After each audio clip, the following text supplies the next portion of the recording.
کریں گے اس بات پر جو ایک جملہ اب ہر گھر میں ہر شخص کی زبان پر ہوتا ہے، وہ یہ زندگی میں سکون نہیں رہا۔ یہ وہ لوگ بھی کہتے ہیں جن کے پاس بہت دولت ہوتی ہے، ہر آسائش ہوتی ہے، اور وہ ان لوگوں سے بھی سنا ہے جن کے گھر اور بڑی تکالیف ہوتی ہیں اور وہ اس شکوے کے ساتھ کہہ رہے ہوتے ہیں کہ زندگی میں سکون نہیں ہے، بڑے مسائل ہیں۔ تو زندگی میں آخر سکون کیسے ملے گا، اس سیگمنٹ میں آپ سب جانتے ہیں۔ ہمیں جوائن کرتے ہیں علامہ کوکب نورانی اوکاڑوی صاحب۔ علامہ صاحب بہت شکریہ، السلام علیکم ورحمۃ اللہ۔ وعلیکم السلام ورحمۃ اللہ۔ علامہ صاحب، ہر شخص کی زبان پر آج کل تقریباً یہ جملہ ہوتا ہے کہ زندگی میں سکون نہیں ہے، کیا وجہ ہے اس کی؟ بسم اللہ والحمد للہ والصلاة والسلام علی رسول اللہ۔ لفظ سکون کے معنی ٹھہر جانے کے ہیں، ٹھہراؤ کے ہیں۔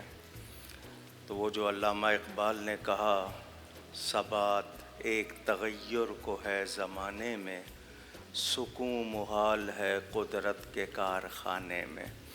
اس کا مطلب یہ کہ تبدیلیاں ہوتی رہتی ہیں۔ قرآن یہ کہتا ہے وَتِلْكَ الْأَيَّامُ نُدَاوِلُهَا بَيْنَ النَّاسِ، یہ دن ہیں ہم لوگوں میں بدلتے رہتے ہیں۔ دولت کبھی اس ہاتھ ہے کبھی اس ہاتھ ہے، اچانک بیماری آ جاتی ہے، اچانک تکلیف آ جاتی ہے۔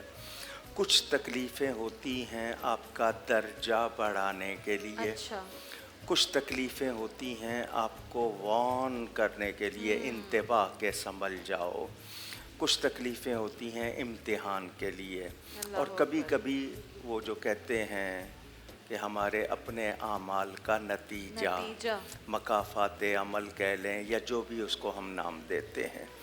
قرآن یہ کہتا ہے الا بذکر اللہ تطمئن القلوب، آگاہ ہو جاؤ کہ دلوں کا اطمینان اللہ کی یاد سے ملتا ہے۔ اللہ کے ذکر سے ملتا ہے۔ نعمتوں پر شکر ہم لوگ نہیں کرتے کہ ہمیں جو ملا ہے وہ ہمارا حق نہیں ہے، یہ اللہ تعالیٰ کی مہربانی ہے۔ ہم اس کا کوئی کہنا نہیں مانتے، ہم اس کی کوئی بات، کہتے ہیں نا اللہ کو تو سب مانتے ہیں، اللہ کی کوئی مانتا ہے۔ تو ہم جب نافرمانی کرتے ہیں تو پھر ہم سکون کیوں ڈھونڈتے ہیں؟ اور اصلی سکون تو جنت میں ہے، یہاں تو نہیں ہے۔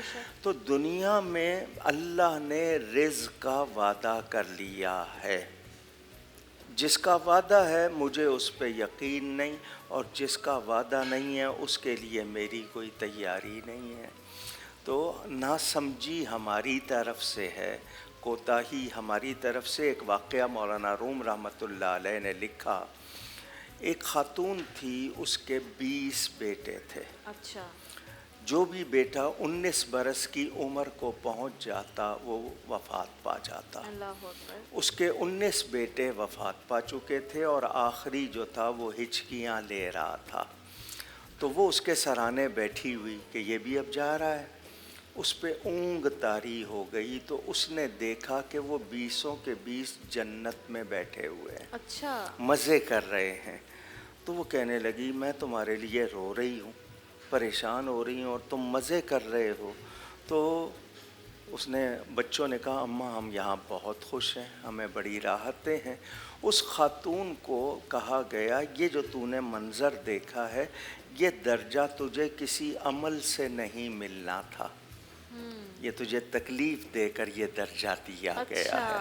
تو کبھی کبھی تکلیفیں، مثلاً ہمیں بخار آ جاتا ہے، ہمارے گناہوں کو دھوتا ہے، ہم تکلیف میں وقت گزاریں اور اس پر شکایت نہ کریں، وہ بھی ہمارے ثواب کو بڑھاتا ہے۔ یعنی اگر کوئی تکالیف ہے زندگی میں اور ہمیں یہ لگ رہا ہے کہ ہماری زندگی میں بے چینی ہے، ان تکالیف کی وجہ سے سکون نہیں ہے، تو وہ تکالیف اس صورت میں بھی ہو سکتی ہیں کہ اللہ نے ہمیں امتحان میں ڈالا ہوا ہے یا ہمارے صبر کو آزمایا جا رہا ہے۔ نہیں، میں نے اس کے کئی وجہ بتائی نا۔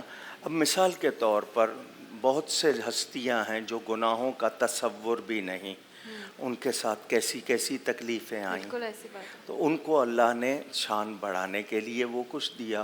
تو ہر تکلیف کو میں عذاب نہیں کہہ سکتا، ہر تکلیف کو میں اپنے لیے برا نہیں کہہ سکتا۔ بہت سی بلائیں ہمارے جو ہیں وہ ان کو رد کرنے کے لیے، یہ جو ہم صدقہ کرتے ہیں یہ جو ہم اچھے بول بولتے ہیں، دوسروں کے کام آتے ہیں، ہمدردی کرتے ہیں، ہماری بہت سی بلائیں اس سے ٹل جاتی ہیں۔ حدیث شریف میں آتا ہے کہ انسان کو، مومن کو قیامت کے دن بہت زیادہ انعام دیا جائے گا، اچھا، ڈھیریاں ہوں گی، ہیپس۔ تو وہ کہے گا یا اللہ میں نے تو ایسی کوئی نیکی نہیں کی جس کا یہ، تو جواب دیا جائے گا یہ تیری وہ دعائیں ہیں جو میں نے دنیا میں قبول نہیں کی۔ اچھا، یعنی اگر کوئی دعا قبول نہیں ہو رہی تو وہ جمع وہاں ہو نیکی رہی ہے کی صورت میں ہمیں ملے گی۔ تو بندہ اس وقت تمنا کرے گا کاش میری کوئی بھی دعا قبول نہ ہوتی، مجھے آج ہی ملتا۔ تو ہم اصل میں نہ سمجھی یا نہ شکری یا نادانی میں ہیں۔ ہمارے لیے اللہ کی طرف سے بھلائی ہی بھلائی ہے، اور وہ ماؤں سے کیا میں کہتا ہوں سب سے بڑھ کر مہربان ہے۔ تو ہمیں اللہ تعالیٰ یہ کہ تکلیف میں دے کر لوگ کہتے ہیں اس کو کیا ملے گا معاذ اللہ، تو وہ نفع نقصان سے پاک ہے، یہ ہمارے لیے ہے۔ مجھے سب سے پہلے مثلاً مجھے کوئی تکلیف آئی ہے تو مجھے سب سے پہلے اپنے آپ پر نظر کرنی چاہیے میں کہاں غلطی کر رہا ہوں، میں سنبھل جاؤں۔ آپ ٹریفک کے لیے چلتے ہیں نا، تو ذرا سی غلطی ہوتی ہے تو پھر موجود ہیں لوگ آپ کو روکنے کے لیے، بالکل ایسا ہی تو وہ اس لیے کہ آپ سنبھل جائیں، اگلا سفر آسان ہو جائے۔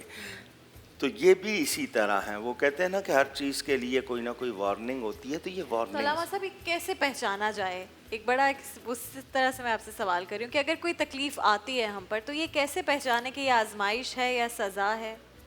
یہ ہم دعا کرتے ہیں یا اللہ ہمیں کسی امتحان میں نہ ڈال، اور اگر تو ڈال دے تو ہمیں ثابت قدمی عطا فرما، یعنی ہم صبر کریں، شکایت نہ کریں۔ ایک بات، دوسری بات یہ کہ ہم اللہ تعالیٰ کی مشیت کو نہیں جانتے، اس کی بارگاہ میں ہمارے لیے کیا ہے میں اپنے علم سے نہیں جان سکتا، مگر مجھے ہدایات دی گئیں کہ تم پر اگر کوئی مصیبت آئے، مثلاً قرآن نے واضح کیا الذین اذا اصابتہم مصیبت قالوا انا للہ و انا الیہ راجعون، کہ جب ان پر کوئی مصیبت آتی ہے تو وہ کیا کہتے ہیں کہ یا اللہ ہم تیرے لیے ہی ہیں اور ہم نے تیری ہی طرف لوٹنا ہے۔ اگر کوئی بندہ دعا کرتا رہتا ہے اور کوئی بندہ شکر کرتا رہتا ہے تو اس کا وعدہ ہے لَإِن شَكَرْتُمْ لَأَزِيدَنَّكُمْ، تم شکر کرو گے میں نعمت زیادہ کر دوں گا۔ ایک بزرگ تھے، ان کے پاس کوئی بھی جاتا تھا، مشہور تھا کہ وہ ان کے پاس جاؤ وہ اگر کہہ دیتے ہیں تو اللہ تعالیٰ کرم کر دیتا ہے۔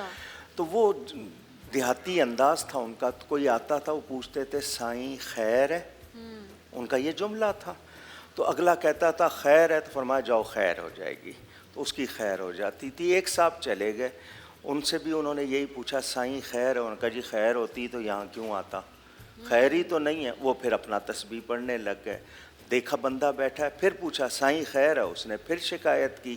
اس نے باہر نکل کے لوگوں سے کہا تم کہتے ہو یہ دعا کر دیتے ہیں ٹھیک ہو جاتا ہے، میرا تو نہیں ہو رہا۔ انہوں نے کہا پھر جاؤ، اس نے پھر وہی حرکت کی۔ ایک سمجھدار نے کہا جب تم جاتے ہو وہ کیا پوچھتے ہیں؟ کہ وہ پوچھتے ہیں سائیں خیر ہے۔ کہ تم آگے سے کیا کہتے ہو؟ ان کا میں شکایت کرتا ہوں۔ کہ تم اب کہنا خیر ہے۔ اچھا، اس نے پھر جا کے جب حضرت کے پاس گیا انہوں نے اسی طرح پوچھا کہ خیر ہے جی خیر ہے، ان کا پھر خیر ہی خیر ہے، اس کا معاملہ حل ہو گیا۔ کیا پیغام ملا کہ ہم اگر شکر کرتے رہیں گے اللہ کی رضا پر، یا اللہ تو راضی ہو، ہم پر مہربانی کر دے۔ ایک بزرگ نے کہا بیماری بھی نعمت ہے اور صحت بھی نعمت ہے۔ گفتگو ہو گئی، تھوڑی دیر کے بعد کوئی بیمار آ گیا، اس نے کہا جی میں بیمار ہوں دعا کریں۔ اب وہ کہہ چکے تھے کہ بیماری بھی نعمت ہے، تو اب کیسے کہیں کہ اس کو دور کر دے؟ تو انہوں نے دعا کے لیے ہاتھ اٹھا کے کہا مولا بیماری بھی تیری نعمت ہے، صحت بھی نعمت ہے، لیکن بیماری بھاری نعمت ہے، ہم سے اٹھائی نہیں جاتی، تو اس کو صحت والی نعمت سے بدل دے۔ تو یہ ایک دعا کرنے کا انداز اور طریقہ اور سلیقہ بھی ہونا چاہیے۔